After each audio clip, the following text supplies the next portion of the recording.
Tudo legal aí, gente? Estamos começando mais um Contagem Regressiva, o único programa da internet e da televisão brasileira que tem horário para começar e o horário exato para acabar. Eu tô muito feliz hoje que eu tô recebendo um dos grandes apresentadores da televisão brasileira, que é meu amigo, é um cara que todo mundo gosta pela sua eloquência, pela sua inteligência e tá sempre na televisão. Parece que ele é da nossa família. E quando você conhece, você vê que é mesmo. É um cara espetacular que eu gosto muito, que é o Jorge Lordello, meu amigo Jorge Lordello tá aqui. Lordello, você sabe que eu sou seu fã, assisto todos os programas que você faz na televisão e eu acho que você é um cara muito cativante. Você faz um programa que muita gente faz, só que você imprimiu uma maneira sua que é totalmente diferente. É verdade, eu vim aqui da maneira como eu trabalhava como delegado de polícia. Legal. Eu sou aposentado, mas por que eu vim dessa maneira? Porque eu sei que você queria falar de crime. Sim. E quando a gente fala de crime, você tem que ter experiência policial. Quando eu fui para a TV, a minha vantagem é todo o meu conhecimento na área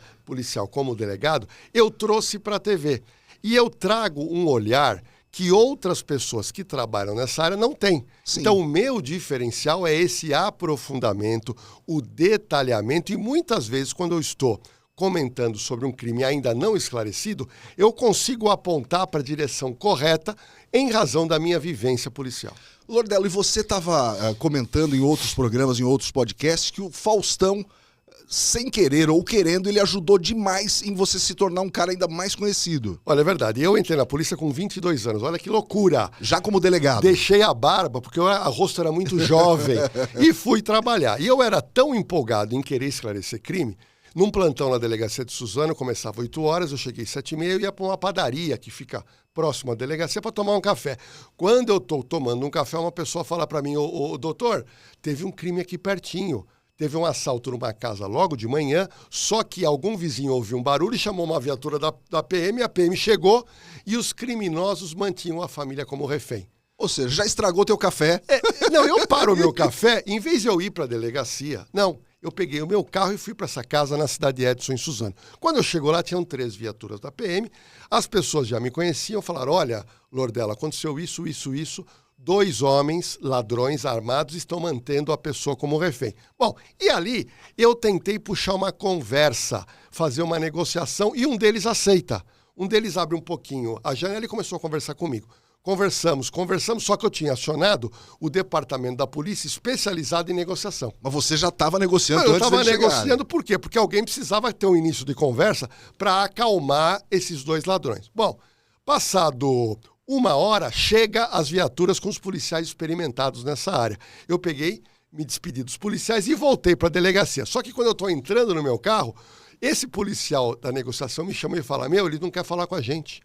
Ele pegou confiança em você, só quer falar com você. E aí eu tive que tomar a frente e conversei com esse rapaz por cerca de 10 horas. Por quê? Acabou o assunto, 10 horas, né? Ele queria a mãe, inicialmente eu trouxe. Ele queria um advogado, eu trouxe. Ele queria uma namorada, eu arrumei. E por último, ele queria o juiz de direito da cidade, e eu também trouxe. Só que nesse processo, estou negociando com ele, aquela tensão, e eu olho para cima e vejo um helicóptero. Só que nós estamos falando em 1991, 1992, não tinha internet. Um helicóptero para mim não era nada. Ou era da polícia e não era nada. Eu tô ali. Bom, o que aconteceu? 7, 8 da noite eles se rendem para mim e eu levo para a delegacia para eu fazer o flagrante. Quando eu chego lá, as pessoas falam, você passou o dia inteiro no Faustão. Por quê? Aquele helicóptero era o Globocop. Aquele helicóptero soube da ocorrência e o Faustão ficou noticiando aquela ocorrência o tempo todo, que já era o começo da mídia televisiva se interessar por assuntos policiais. E é uma coisa diferente, porque o Faustão dificilmente aborda esse tipo de ocorrência, esse tipo de caso, né? Mas era um flagrante, era um factual, eles entenderam que aquilo era importante. Devia estar cortando o programa toda hora para você entrar. Então a minha primeira aparição foi lá, sem querer, tendo em vista também a vontade que eu tinha de trabalhar e poder ajudar aquelas vítimas que estavam sequestradas. Ou seja, não era para você estar lá, não era horário de você estar trabalhando, estragaram o teu café da manhã, você não tinha que estar negociando, você ficou à frente de tudo e aí... Não, e aí o que aconteceu? Eu estou há 6, 7 anos na Polícia Civil como delegado e eu estou recebendo vítima e eu estou percebendo que muitas das vítimas não eram para ser assaltadas. Elas agiram tão inocentemente nas ruas e a pessoa era assaltada, eu falava assim, poxa, mas você deu muito mole. E a pessoa falava para mim, mas eu não sabia que isso era uma atitude insegura. Foi aí que me deu um insight tomando banho. eu pesquisei durante 1 ano e meio e lanço um livro, Como Conviver com a Violência. Olha que loucura, era um livro onde um delegado ensinava as pessoas a não serem assaltadas a pé e de carro. Uma dica simples. Fala uma dica simples para quem está a pé e uma dica simples para quem está de carro. Uma dica simples para quem está dirigindo o carro. É muito simples. Quando você está chegando ao farol, você nunca deve chegar e encostar na faixa de pedestre. Certo. Você deve olhar o farol na maior distância possível, desacelerar o carro e sempre manter o carro em movimento. Semáforo ficou verde, eu acelero e passo. Então, em São Paulo, à noite, madrugada, em lugar sem trânsito, eu nunca paro o meu carro, porque eu uso essa técnica, que eu chamo a técnica da visualização e depois da redução da velocidade. Bom, eu lanço um livro, que é uma maluquice, um delegado que tem que prender ladrão, querendo ensinar as pessoas a não serem assaltadas. Mas é muito legal isso. Muito curioso, no mínimo curioso. Lanço esse livro em 1998, na Bienal do Livro, lá no Shopping Center Norte. O que acontece? Segunda-feira, a Rede Globo me chama para dar uma entrevista. SPTV, primeira edição, que era onde? Embaixo da Marechal Deodoro. Era pequenininho. Sim. E eu dei uma entrevista para o Chico Pinheiro e a Mariana Godoy. Dei uma entrevista explicando algumas técnicas e dicas de segurança. Saí de lá, o telefone não parava de tocar. Comecei a frequentar programas de televisão. Todo mundo te ligou. E estou até hoje. Que legal. Então são 27 anos que você está na televisão direto. Inicialmente como uma pessoa sendo convidada para dar uma entrevista. Depois a Sônia Abrão, o irmão dela, o Elias Abrão, me viram que eu poderia ser um comentarista. Aí eu fui durante muitos anos comentarista da Sônia Abrão. Fui comentarista do Rede TV News. E aí surge a oportunidade na Rede TV, há mais ou menos 12 anos, de ser apresentador do Operação de Risco. E por falar nisso, agradecer a Rede TV que tão gentilmente te liberou mais uma vez. Verdade. A superintendente Stephanie, obrigado. Stephanie, muito legal. A Cleide também, né? Sim. São super gentis sempre comigo, sempre que eu peço. Mas que legal, Lordello, mas você é uma pessoa que todo mundo gosta. Você é aquele cara que quando a gente está conversando, todo mundo para só para te ouvir, porque você tem muitas histórias legais. Olha, eu comecei a reparar que em toda festa que eu ia, quando eu tinha aqueles crimes famosos que eu Você é o stand-up do crime. Eu parava, eu era stand-up do crime, gostei. As pessoas, Lordello, o que aconteceu com a Nardoni? Lordello, goleiro Bruno. Lordello, Suzane Richthofen. Lordello, caso perseguido. E eu parava, e você não acredita, a festa inteira parava o ambiente de festa e eu começava a narrar o crime. Tanto é que eu lancei agora o meu YouTube, que é o Na Cena do Crime, porque eu sou um contador. Eu adoro, inclusive tem o caso do Edmundo, aquele acidente de trânsito do Edmundo, até te mandei uma mensagem, que era uma época que eu ia muito pro Rio de Janeiro, e esse acidente foi na Lagoa Rodrigo de Freitas, e eu passei exatamente... Você viu os carros batidos? Vi o carro batido, que era uma Cherokee, e eu fiquei com isso na cabeça, e demorou para tirar, eu tava esse dia lá. E só voltando nesse assunto, você faz uma coisa que o Gil Gomes fazia nos anos 70 e 80, só que ele não fazia na festa, ele fazia nos circos. Sim. Então ele ia fazer a apresentação em circos da periferia, ele sempre me falava, e as pessoas pediam, olha, conta tal caso. E ele contava e ele falou que era essa mesma coisa, ficava todo mundo assim. E aí eu vou te falar uma novidade que agora eu lembrei, que eu já tinha me esquecido. Um dia eu tô na delegacia, quem que chega para fazer uma matéria? Gil Gomes. Melhor de todos. Chega lá, eu já sabia ele do rádio, gostava. E aí, no final da minha entrevista que eu dei para ele, ele falou assim, ô delegado, tem algum boteco aqui perto? Falei, Gil Gomes, você é macaco velho, toda delegacia tem um boteco perto, toda a delegacia do Brasil inteiro. E aí eu levei ela até o boteco. Cheguei lá, ele tomou umas branquinhas. E aí as pessoas começaram a me contar que cada vez que ele ia fazer uma matéria, ele parava nos botecos, tomava uma birita, mas eu me recordo que eu acabei fazendo algumas matérias com ele, que ele me procurou, e na realidade eu não vou dizer que eu me inspiro nele, porque no caso dele era muito a voz, mas no meu caso é pegar a habilidade que eu tenho do trabalho de delegado e trazer para as pessoas leigas, para que elas possam entender que esclarecer crime é relativamente fácil, quando você tem um profissional com boa vontade e com técnicas para esclarecer o crime. Mas você tem essa coisa que você conta muito bem a história, senão eu vou esquecer isso. Você sabe que eu conheci o Gil Gomes quando eu era, não digo criança, eu era adolescente. Eu morava perto do bairro do Paraíso e eu gostava muito de ir no Teatro Bandeirantes, que tinham vários programas de TV para assistir. Era numa época que não tinha internet, que não tinha TV a cabo, enfim, eu gostava de ir no auditório ver. E eu cheguei um dia, eu consegui chegar mais cedo no auditório, Sim. E eu fiquei sentado esperando. Acho que era o programa do Flávio Cavalcante na Band, nos anos... Que era lá. Começo dos anos 80, assim, que tinha aquele Boa Noite Brasil, que ligava para casa das pessoas, Boa Noite Brasil, quem falasse ganhava um prêmio e tal.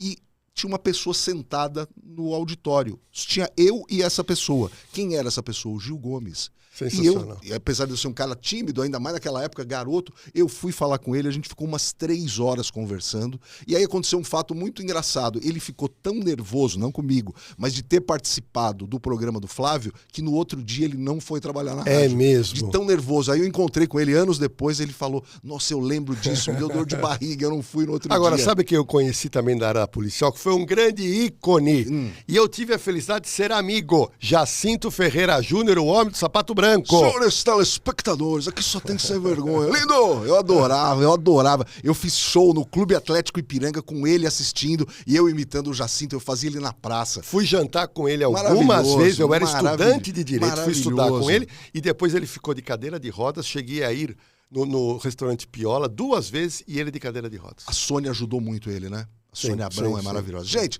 estamos aqui no nosso programa Contagem Regressiva, pelo YouTube, pela internet e também no canal 33.2. A gente vai rapidinho para o intervalo. Em 1 minutinho, a gente está de volta com o Jorge Lordello. Não saia daí.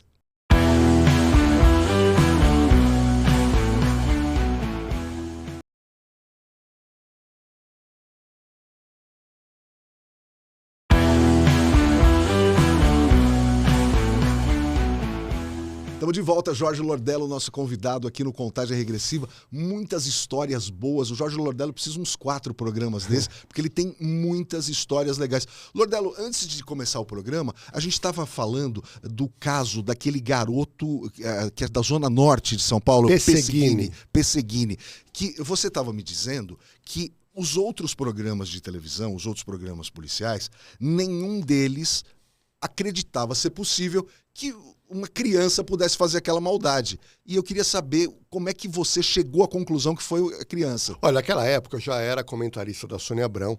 A Sônia Abrão passou muitos anos falando sobre crimes e praticamente era um reality, era dia a dia. A Sônia Abrão era crimes e Big Brother e notícias de famosos. Não, mas naquela época era só crime. Só crime. Nós ficamos quase 10 anos só no crime. Primeiro ela começou com fofoca, depois ela foi pro crime e agora ela volta pro entretenimento depois e Big Brother. Mas naquela época, só para você ter uma noção, o caso teve uma repercussão muito grande. Por quê? Porque a maioria das pessoas não conseguia imaginar que uma criança de 12, 13 anos pudesse matar o pai, a mãe, a avó e a tia. Bom, o que aconteceu?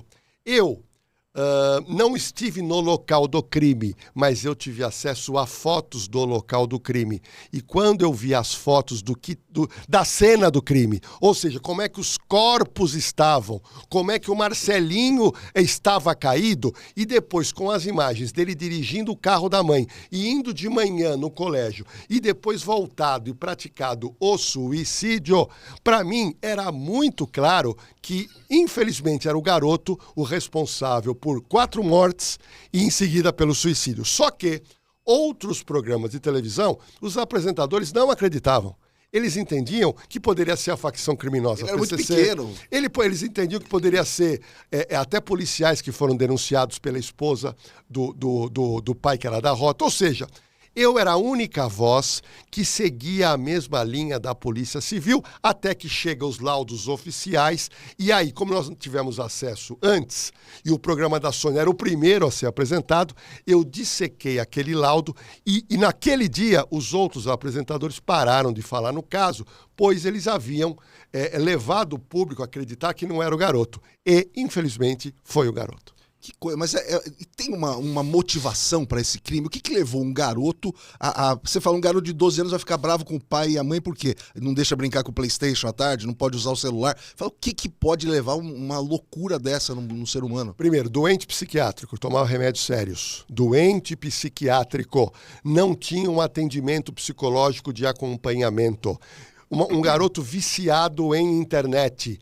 Tudo isso somatizou e fez com que ele incorporasse alguns personagens. Ou seja, ele já dava sinais que não estava bem. Por quê? Porque no colégio ele falava para os amigos que queria matar toda a família. Tanto é que no dia eu tenho testemunho de um jovem que ele estudava e depois de matar os pais ele foi para o colégio. Ele chega para o garoto e fala, você não sabe o que eu fiz. O quê? Tá aqui a arma, acabo de matar meu pai, minha mãe, minha avó e minha tia. O garoto sabia que ele era meio lelé, falou, isso é uma bobagem. Isso é uma bobagem. E foi nesse momento que as pessoas não acreditam na versão dele, que ele fica totalmente desnorteado, volta para casa, ele cai na realidade, vê o pai, a mãe, a avó e a tia falecidas, e ele resolve se suicidar. E aí eu vou te contar uma coisa que ninguém sabe. Quando o Marcelinho dá um tiro na cabeça e cai, o revólver ficou preso ao dedo dele. Então a foto da cena do crime é quando ele está caído, a mãozinha dele está aqui e a pistola está presa no dedo dele. Ou seja, cena de crime leva a 100% de garantia que, infelizmente, foi o garoto. Se a arma estivesse longe, até alguma dúvida, falo, não pode ser ele. O laudo de quase 300 páginas, um trabalho excepcional feito pela perícia de São Paulo, é nítido, mas outros apresentadores, talvez por falta de conhecimento, por acreditarem que um garoto não poderia matar alguém, isso é uma bobagem. Eu tenho caso policial de garoto de 7 anos que pegou a arma do pai e matou o pai.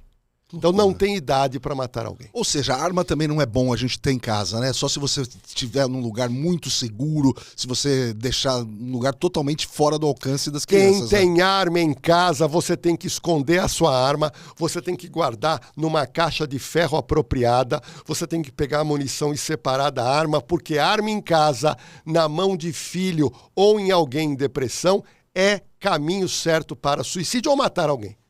E acho que mesmo para quem usa arma, quem tem porte de arma, é uma coisa que é muito difícil. Hoje é difícil de tirar um porte, mas assim, é complicado. Você tá nervoso, acontece alguma coisa no trânsito, você tá armado, é muito complicado isso. Ter uma briga, uma discussão, uma desinteligência, você precisa ter uma coisa emocional muito legal, muito bem resolvida para você poder usar arma. Olha, eu no plantão policial tive diversos problemas com policiais de todas as carreiras que se envolveram com problema de armas de fogo e estavam errados. Não tiveram controle emocional. Não adianta a pessoa ser bom atirador. Você tem que ser bom atirador, mas você tem que ter controle emocional para que, no momento de crise, de nervosismo, você não pegue a sua arma e queira resolver dando tiro em alguém. Com certeza. Olha, tem uma história tua que eu acho maravilhosa e a gente vai contar ela daqui a pouquinho, que é a história do Rolex. Essa história é fabulosa. Essa história é muito boa porque você foi delegado de vários lugares também. Sim. E você foi diretor de presídio. Também. E eu tive muito contato com preso, entrevistando para escrever os meus livros. Eu escrevi 9 livros, então eu sou uma pessoa que eu entrevistei muito bandido, tanto na cadeia como fora, entrevistei muitas vítimas e muitos policiais.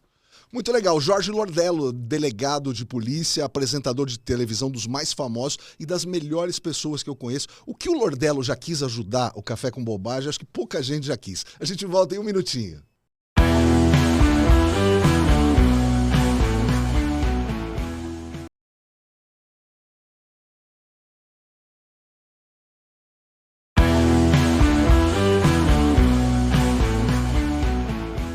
Estamos de volta com o Jorge Lordello, apresentador da Rede TV, faz muito sucesso. Lordello, você está há quantos anos na Rede TV? Praticamente 20. Olha, na Rede TV, entre convidado e contratado, são 20 anos. Por quê? Porque eu frequentava a Rede TV quando a primeira sede era em Alphaville, na Rua Bahia. Então lá eu já frequentava como convidado.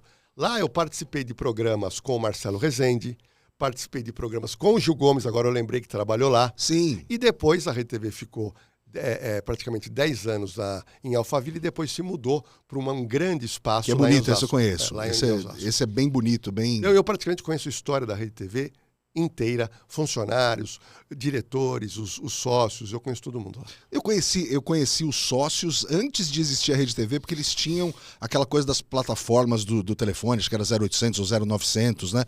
E a gente fazia isso para rádio, essas piadas para rádio, e eles faziam para televisão. E eles entraram, assim, e fizeram muito sucesso, né? Olha, a Rede TV, recentemente, a Rede TV tem um programa que é o É Notícia.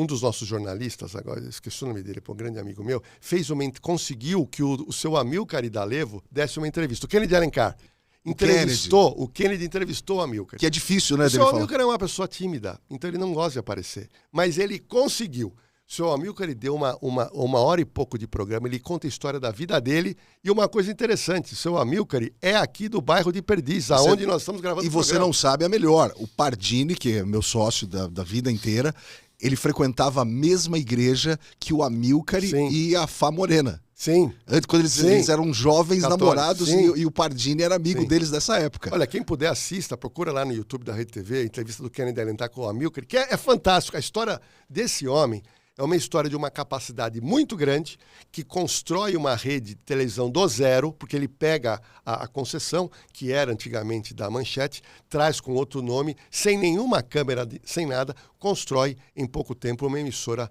nível nacional. Que a Manchete era o canal que era anterior à Rede TV, era um canal muito legal, né? Eu lembro da estreia da TV Manchete. Muito legal. Nossa, era um negócio muito legal. Eu assistia na época. Era muito boa, da família Bloch, e depois foi dando errado e veio a Rede TV, que para mim, quando a Rede TV estreou, era o canal de TV mais legal, mais ousado e mais inteligente que teve. Eu achava demais. Aí o tempo, a televisão vai mudando, as pessoas vão mudando, mas eu acho muito boa até hoje. Agora, Jorge Lordello, me conta a história do Rolex, que é muito boa essa história, e como é que surgiu isso na sua vida? Olha, eu gosto de cena de crime, para mim é uma loucura. Eu tô na delegacia.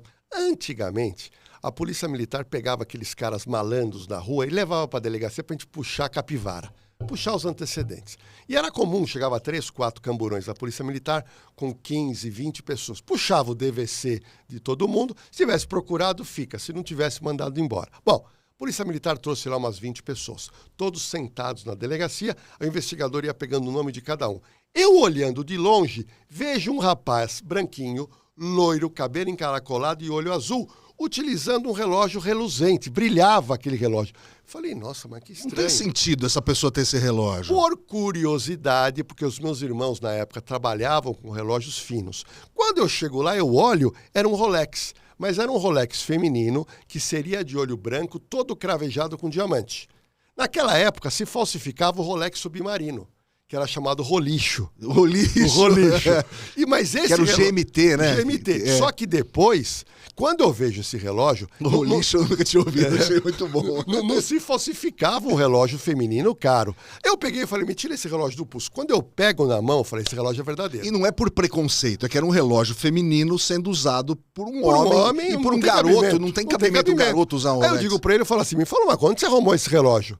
A resposta padrão na região de Suzano era, comprei na feira do Rolo de Poá, que ela tem uma feira desgraçada. Bom, tem tudo. Moral da história, eu falei, pera um pouquinho. E ele deu essa resposta pra você? Deu essa resposta. Fiz um boletim de apreensão de objeto, suspeita de produto de crime, fiz a apreensão e mandei ele embora. O que eu fiz? Liguei pro meu irmão. Falei, tô com um relógio assim, assim, assim. Ele falou, olha, vai na rua Pamplona, tem uma loja da Rolex chamada Monte Cristo que não existe mais. Ele falou, lá eles vão abrir o relógio. Pouca gente sabe, todo Rolex tem um número de fábrica, um número de chassi. Um número, parece carro. E no mundo inteiro, se você for assaltado, você faz um BO na delegacia e fica no sistema da Rolex Mundo. E eu não fiz isso, eu já te falei que eu perdi um, eu nunca fiz esse BO, eu vou fazer. Tem que fazer. Bom, o que aconteceu? Fui lá, cheguei lá, mostrei o BO.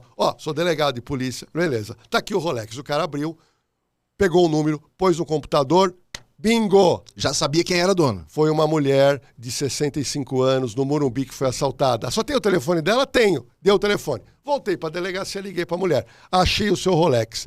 Ela ficou maluca, porque era presente de família.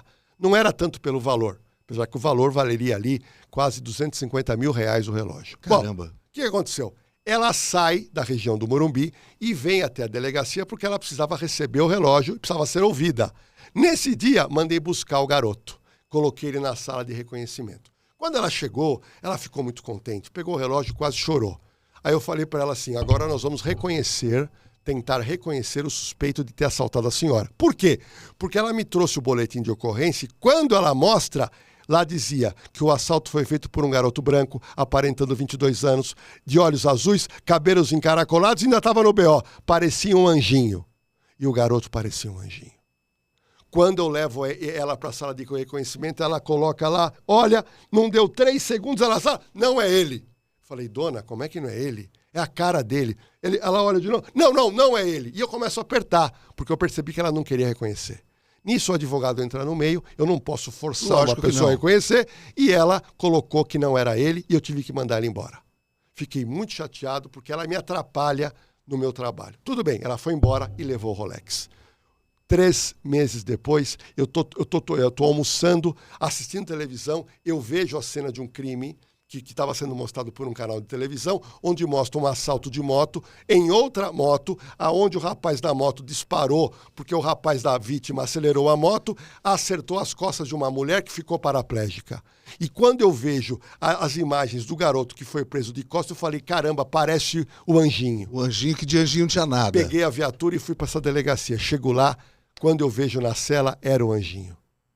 Ou seja, esse garoto que era para estar preso praticou um assalto e nesse assalto ele atirou nas costas da garupa e deixou a mulher paraplégica. Então não é brincadeira para gente que gostava muito de trabalhar como policial, passar por uma situação dessa onde eu não pude evitar esse mal maior. Mas você acha que a pessoa, a vítima, ela não reconhece de medo, de retaliação, alguma coisa assim? Nós estamos falando da década de 90. Hoje em dia, onde o medo perdura na sociedade brasileira, poucas vítimas vão na delegacia e querem reconhecer.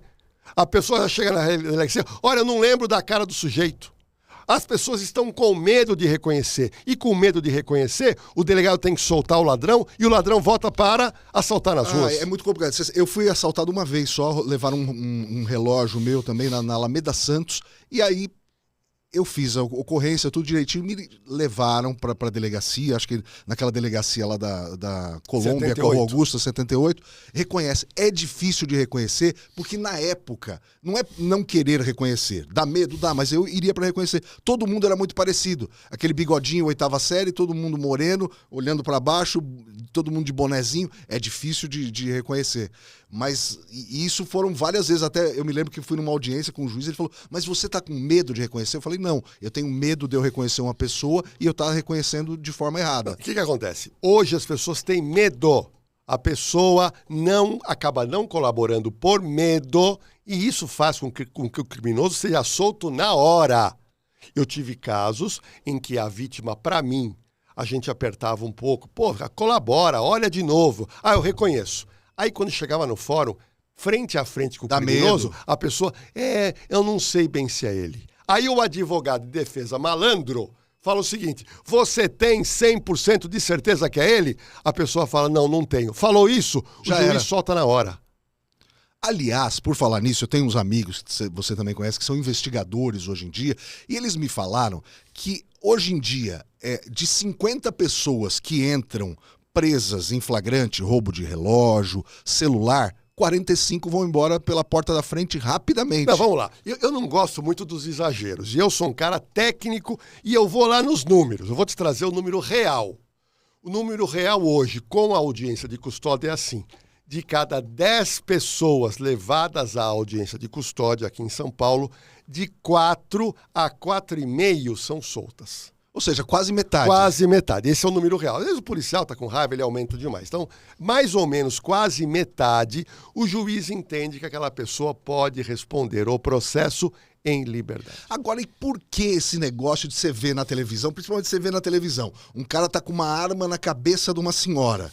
Aí vem a polícia falando, o suspeito, como suspeito? Ele não é suspeito de nada, ele tá com a arma na cabeça da pessoa. Por que tem que chamar esse indivíduo de suspeito? Essa pergunta é muito boa. Por quê? Porque eu fiquei na Sônia quase 10 anos, nunca respondi um processo. Por quê? Porque eu sei me colocar de acordo com a legislação. No Operação de Risco, eu estou há 12 anos, nunca respondi um processo. Por quê?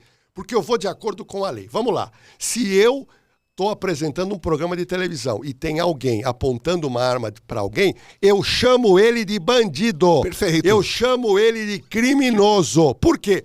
Porque nós estamos numa situação flagrancial. Agora, se eu estou comentando um crime onde não tem flagrante e essa pessoa não é condenada, por força de lei, eu sou obrigado a falar o suspeito da morte da Elisa. Eu falava assim na Sônia Abrão.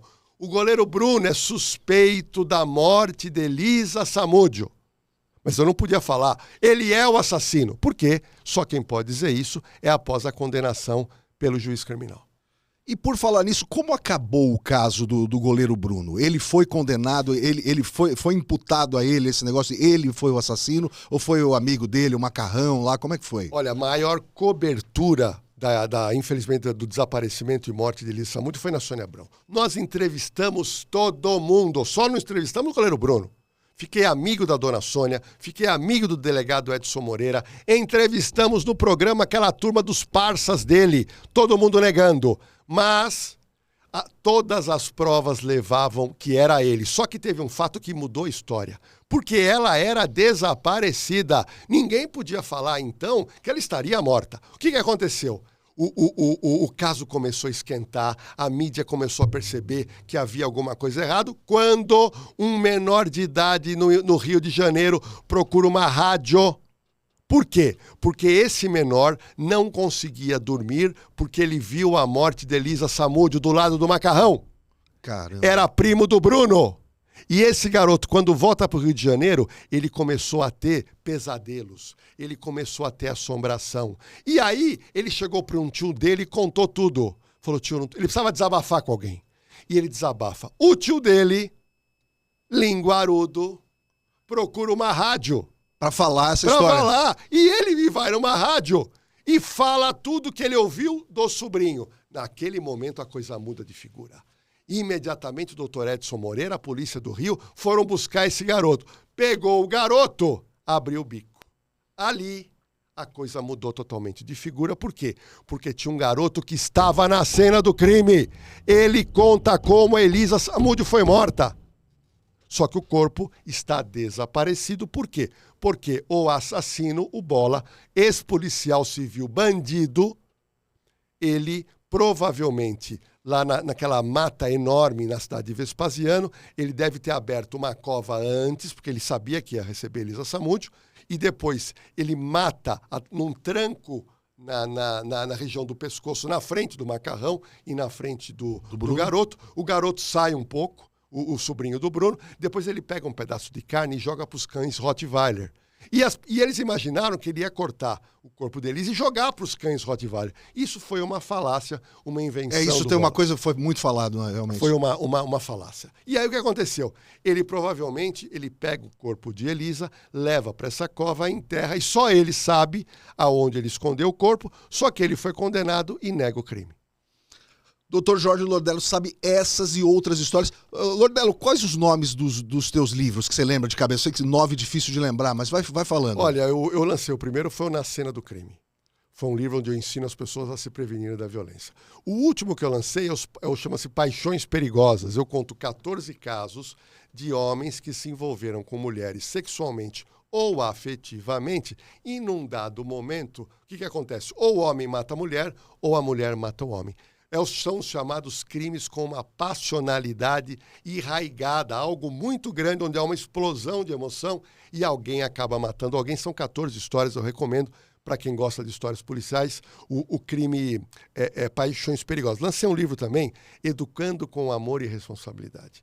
Eu tenho dicas muito interessantes para quem tem filho, criança e adolescente, para que o seu filho não se enverede para o mundo das drogas. E aí, por aí vai. E é difícil, né? Esse negócio das drogas, elas estão muito perto, muito próximas da gente hoje, né? Eu tenho filho pequeno também, eu fico apavorado. Você fica com medo da escola, você fica com medo dos amigos. E eu percebo que hoje é muito comum. Parece que o diferente é quem não usa droga hoje, né? Então, vamos lá. Nesse livro, eu já coloco um negócio... Perdão, muito interessante. Você tem filho pequeno, que eu sei. Eu digo para todos os pais, você que tem filho, criança e adolescente, alguém perto do seu filho, num determinado dia, vai chegar para ele e vai falar o seguinte: experimente isso aqui. Isso é certeza. Isso é uma certeza absoluta. Como alguém, quando eu era garoto, me ofereceu um cigarro, quando me ofereceram bebida alcoólica. Uma pessoa muito perto vai te oferecer drogas. E o seu filho tem que estar preparado para falar uma palavra: não. Muito obrigado, eu não quero. Então nós temos que ensinar o nosso filho, desde sempre que ele vai ser abordado por uma pessoa conhecida. O ambiente vai tentar fazê-lo com que ele experimente a droga e ele tem que dizer não. E tem que dizer não por quê? Porque hoje nós temos as drogas sintéticas. E as drogas sintéticas hoje, que estão em São Paulo, são muito mais poderosas que o próprio crack. Eles viciam numa velocidade muito maior. Então, hoje, os pais têm que ter muito conhecimento de educação, porque o seu filho tem que aprender a falar não. Agora, você imagina a pessoa, eu não tenho nada, eu tenho muito medo de droga, que eu sou cara que gosta de tudo. Se me oferecessem droga e eu começasse a usar, eu não iria parar nunca. Então, eu morro de medo, mantenho totalmente distância disso.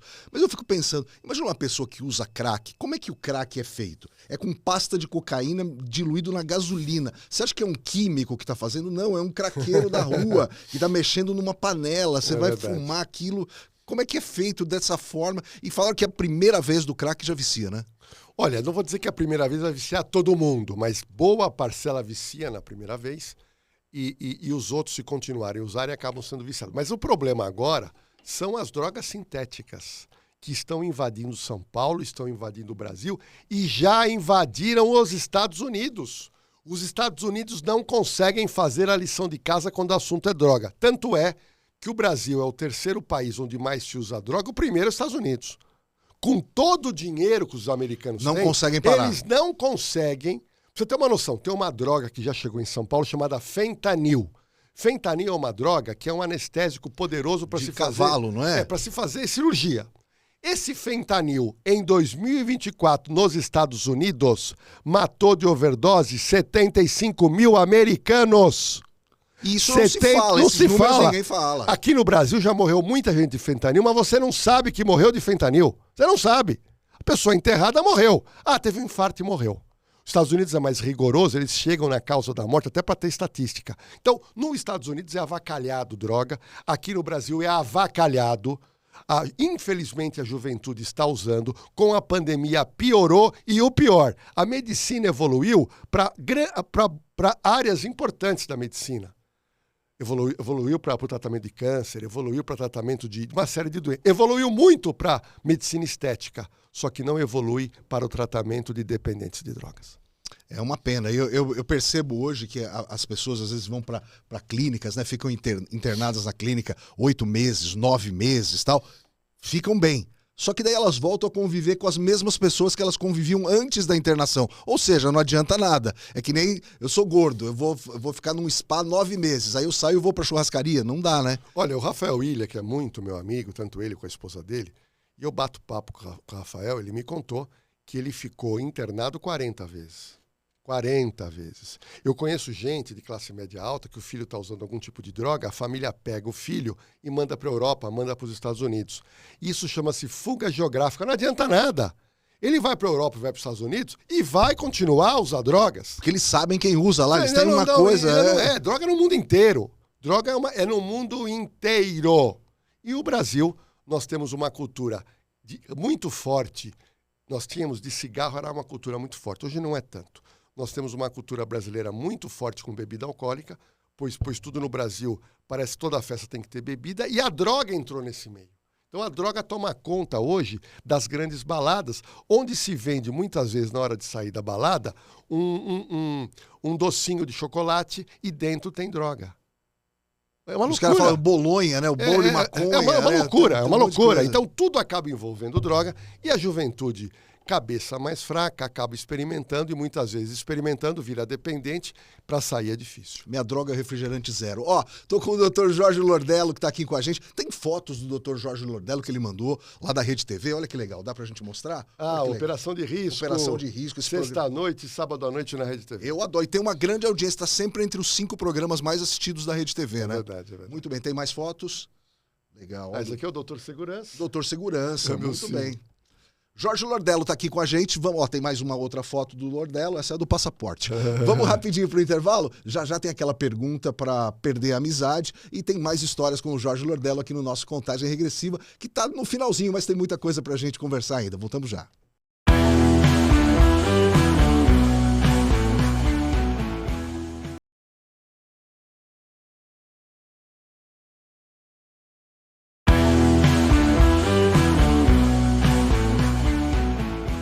Estamos de volta com o Jorge Lordello, parte final aqui no nosso programa. Lordello, você está satisfeito com o que você está fazendo na televisão? É o que você gostaria de fazer? Ou você tem projetos, você tem ideias diferentes para a TV aberta? Olha, eu amo de paixão comunicação e amo de paixão televisão. A Rede TV é uma emissora que você tem a oportunidade de estar conversando sempre com a diretoria e ofertando possibilidades de modelos de programa. Eu tenho 2 modelos de programas que eu criei, que eu acho que são modelos interessantes, já passei para a diretoria da emissora, eles avaliaram, gostaram, mas isso depende de grade, depende de patrocinador, mas eu espero que em 2025 eu possa fazer alguma coisa também a mais do que eu já faço na operação de risco. E você está satisfeito, então, do que você está fazendo pela audiência que você tem, pelo reconhecimento que você tem nas ruas, né? Que todo mundo sabe quem é você. Você começou a fazer um programa durante um tempo, você fez um programa diário quase também. Quase um ano, tá na hora. O Hora de Ação, que foi um programa que foi uma experiência. Eu fiz a primeira vez que eu faço um programa ao vivo, né? Um programa policial ao vivo, foi uma experiência tremenda. Né, que a Rede TV conseguiu, me deu essa oportunidade, a superintendente Stephanie Freitas. Então, eu sou muito grato à Rede TV. Ou seja, você ficou todos os dias da semana no ar. Lá, nós ficamos quase um ano, de segunda a sexta, um programa de 1h30. Não é brincadeira fazer. Não, claro que não. E para mim foi uma experiência incrível, porque a maioria dos programas que eu faço, normalmente são programas gravados. Fiz muito Sônia Abrão ao vivo, fiz bastante o Super Pop com a Luciana Gimenez ao vivo, mas o único programa ao vivo que eu fiz foi o Hora de Ação na Rede TV. Que era muito legal, eu assistia bastante. E hoje em dia tem essa característica, né, das emissoras de televisão fazerem no seu final de tarde programas policiais. Sim. Então, assim, não sei se o Datena foi o primeiro, acho que foi em 97, por aí, e depois teve o Marcelo Rezende, que começou a fazer esse tipo de programa, e muita gente passou por isso, o próprio Milton Neves, né? Você gosta de algum em especial, assim, que você fala, esse aqui, eu me inspirei nesse, esse aqui eu acho bom, tem alguém que você possa falar? Olha, todos esses que você falou, desde o Bate, o Datena, Marcelo Rezende, que, por sinal, trabalhei com ele na Rede TV, ele foi funcionário da Rede TV, todos eles são grandes apresentadores, cada um na sua linha de tipo de apresentação. Se eles ficaram e estão muito tempo no ar, é porque o público gosta. Quem tem que gostar é o público. Mas são grandes comunicadores, sabem, aprenderam a lidar com esse tema policial no decorrer de muitos anos. E essa coisa que você estava falando, você ficou um ano fazendo ao vivo todos os dias, a gente só aprende a fazer fazendo.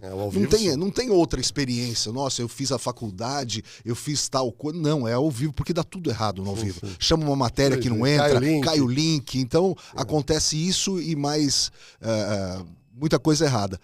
Hoje em dia, teve um programa que você lembra, assim, que você fala, foi o teu campeão de audiência? Você fala um caso que está na tua cabeça, fala, olha, o dia que eu apresentei esse caso foi o campeão de audiência. Olha, no Operação de Risco é um programa de um sucesso estrondoso, né? A gente precisa ter uma noção. Um programa de 12 anos no ar é muito difícil na televisão. 600 semanas, né? Muita coisa. É muita coisa. Então são 12 anos de programa. Só para você ter uma noção, quando a gente comentou agora, nos 10 anos de programa, eu pedi o pessoal do digital da Rede TV, eu queria saber quantos views a gente tinha no YouTube. Então, com 10 anos, nós já tínhamos 2 bilhões de views. É um absurdo. Nós tivemos um programa na Operação de Risco que teve 85 milhões de views. Um programa. Um programa. É um absurdo. Então, é um programa que tem uma repercussão tanto na TV, que é a dona de casa, e no YouTube é o jovem que não vê TV. Hoje em dia, tem muita gente que não ouve rádio, que não vê televisão, mas assiste todo o conteúdo da TV aberta no YouTube. E nas plataformas. Por exemplo, eu sou parado na rua por jovens, eu começo a conversar, eu pergunto, por onde você assiste? Não, assisto aqui no celular, YouTube, no metrô. Então, na realidade, nós temos na Operação de Risco 2 públicos, né? O público TV aberta, que é a sexta-noite, sábado à noite. E o jovem, que é toda que assiste hora. A qualquer hora. Ó, a gente está com pouco tempo, mas eu queria perguntar rapidamente para você um caso que me chama muito a atenção, que é o caso da Priscila Belfort, que teve agora seriado no streaming aí. O que você acha que aconteceu com a Priscila Belfort? Olha, eu estudei o caso inteiro, até coloquei no meu YouTube na cena do crime. O caso ele é muito complexo. O caso aconteceu há 20 anos. Naquela oportunidade, você tinha poucas câmeras nas ruas, celular praticamente não tinha câmera embutida, então o caso lá carece de imagens. Pra você ter uma noção, uma coisa que eu não consigo entender, Priscila namorava com um rapaz antes da morte. E não tem uma foto dela com o rapaz, nem a família. Não tem uma foto. E o que me chamou a atenção é que no seriado da televisão ele se negou a participar. Ele se negou a participar por quê? Porque a família não é que levanta suspeita contra ele. A família aponta algumas possibilidades e põe o nome dele no meio. E ele não quer saber disso. Ele não quer se envolver. Tanto é que você não tem uma foto dele. Mas a família não tem uma foto dele com a Priscila. É estranho. Então, o caso ele é todo estranho. A polícia fez o que pôde. Não sei se você se lembra, depois de 7 anos, o caso estava praticamente morto, quando aparece uma moça chamada Sandra, que procura a promotoria e diz: eu presenciei a morte de Priscila Belfort. Ela foi presa, falou que sabia onde tinha enterrado o corpo, que eram traficantes de um morro no Rio. O delegado vai lá com retroescavadeira, fica o dia inteiro escavando. Ela fala: vem aqui. Não achava. Não, é aqui. Não achava. Não, é mais pra frente. Moral da história, não achou nada e depois descobriu que a mulher era... doida. Ó, finalzinho do programa, a gente tem sempre uma pergunta, Lordello, que é a pergunta pra acabar a amizade, mas é uma pergunta de coração. É o seguinte, quero saber de você... Você vai me pôr uma fria. Não, nada. O que eu quero saber de você é o seguinte, você tá há 20 anos na televisão e você faz programas policiais. Qual é a coisa mais chata que tem num programa policial? Olha, em programa policial, tem 2 coisas que eu acho chatíssimo e nunca fiz. Porque eu acho chato. É a pessoa que trabalha em programa policial e ela fica estendendo o caso mais do que é necessário. Cria-se uma polêmica mais do que necessário, ao invés de você ir no ponto e entregar para o... Elucidar e pegar outro caso e... a pessoa vai, estica, não, daqui a pouco, e estica o caso. Isso realmente é uma coisa que me chateia. A outra coisa que me chateia é quando pegam um caso pequeno e aumentam o caso que não tem aquele tamanho. Isso é muito feito, fica aqui uma dica para você, nas coberturas de enchente. Às vezes a cidade já não está mais chovendo. Às vezes a enchente até já acabou. E as pessoas ficam querendo mostrar que aquela chuva não para, mas a chuva já parou. É porque a audiência sobe, quando a água sobe, a audiência sobe junto e ninguém quer perder. Me contaram, eu vou contar aqui. Me contaram, não posso falar o canal, não posso falar quem é. Sim. Uma pessoa que foi ser entrevistada num programa policial e o apresentador gritava pro diretor para falar com o rapaz do helicóptero para ele achar uma enchente. Só que não tinha. O diretor falou: acabou a chuva. E aí a pessoa gritava: eu quero uma enchente. E no final, o rapaz do helicóptero achou um A gente não sabe quem é, mas a gente já imagina quem seja. O rapaz achou um cantinho de uma rua que tinha um pouquinho de água. A enchente tá ali. E aí o cara aproximou: olha lá. Tá. Então, esse tipo de coisa, tem gente que faz, quer fazer tipo tudo audiência a qualquer preço, né? Eu realmente não faço porque eu prefiro entregar audiência com técnicas, que é o que eu vou falando, com a minha especialidade, que no meu caso é isso que acaba dando audiência. Lordello, queria te agradecer, você é um cara sensacional, gosto muito de falar que eu sou seu amigo, você é um cara maravilhoso no ar e fora do ar, você está sempre pronto a ajudar as pessoas, muito obrigado, sucesso Zé. Na Rede TV e vamos nos encontrar lá no Clube do Pinball pra gente se encontrar. Lá é demais, valeu, muito obrigado. Legal. Gente, semana que vem a gente está de volta com convidados sempre muito especiais, com histórias que eles ainda não contaram e se eles contaram, com certeza eles vão recontar aqui de uma forma muito mais legal. Jorge Lordello, autor de 9 livros, meu amigo e um dos maiores apresentadores da TV. Deixa eu convidar, Na Cena do Crime no YouTube. Muito bem, um abraço. Semana que vem a gente volta na Cena do Crime. Não perca.